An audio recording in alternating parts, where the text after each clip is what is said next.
for number 6. They're telling us that first of all, that the store has 11 and 1/2 ounces of jelly beans. That's the jelly beans. And then they tell us that they have 62/5 of an ounce, and that's candy corn. And they want to know, first of all, which is the larger amount.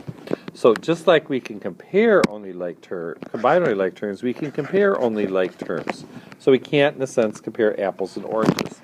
So we have to get a common denominator. And our two denominators here are 2 and 5.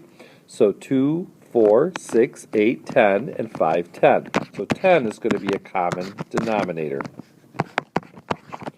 So we're going to times 5 times 5. And here times 2, so times 2.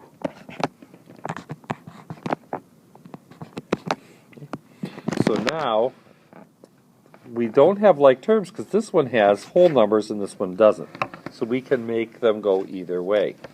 So if we want to look at them and compare them as mixed numbers, we would take this and make it into a fraction, 124 divided by 10. 10 goes in there one time, which is 10.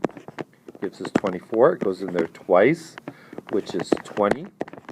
And we get 12 and 4/10. And we can see 12 and 4/10 is going to be the larger amount. So therefore, there's actually more candy corn. Now, if we had wanted to, we could have done the backwards C here, and we could have taken our 11 times 10 is 110 plus the 5 gives us 115 tenths. And we can see 115 tenths is less than 124 tenths. So which one has the largest amount? That is going to be the candy corn. Now, next they want to know how much larger is it. So, once again, we have two different things that we have here.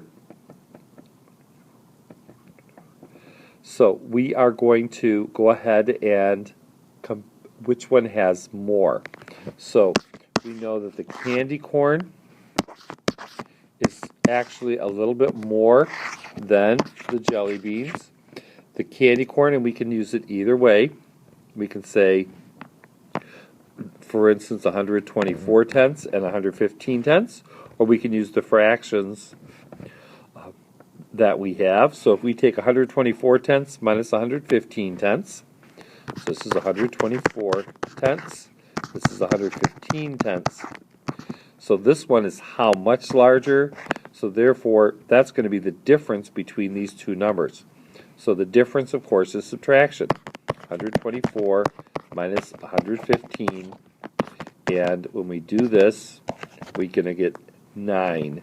And the denominator is going to stay the same. So the difference between them is going to be 9/10 of an 9/10 of an ounce.